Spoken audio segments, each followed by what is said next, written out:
कि राज्य के कल्प वृक्ष खेजड़ी को बचाने के लिए कानून भी लाएंगे और जिससे प्रदेश में खेजड़ी संरक्षित है। सोलर हमारे लिए बहुत जरूरी है।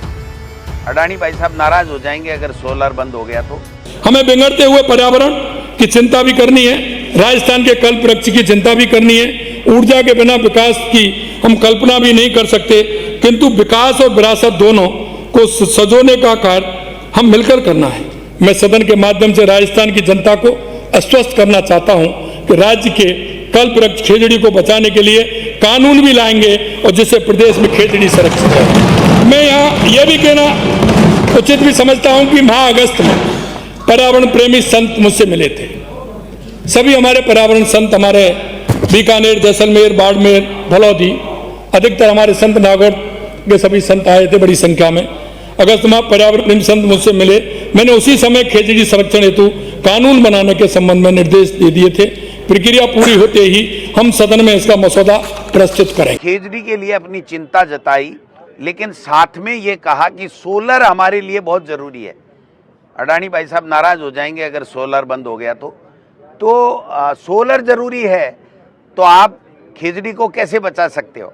और अगस्त में अगर साधु संत महात्मा मिले थे तो उनको वहाँ पर जो है वो आंदोलन करने की और आमरण अनशन करने की नौबत क्यों आई। मतलब इतना मुख्यमंत्री और इतनी बड़ी बात और अब तक कोई संज्ञान नहीं। और आज की तारीख में भी उन्होंने साफ कहा है कि सोलर हमारे लिए ज़रूरी है।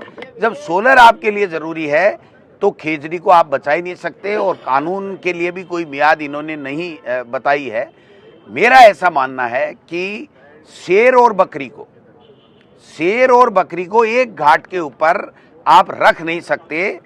अगर दोनों एक घाट पे होंगे तो शेर तो बकरी को खाएगा।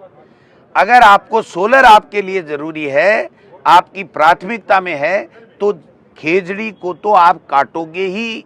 ये जो ड्रामा करने का काम मुख्यमंत्री जी ने किया है वो मैं समझता हूँ कि बिल्कुल जनता को भ्रमित करने के लिए किया है। ये सरकार तो भ्रम के आधार पे ही बनी और भ्रम में ही जी रही है।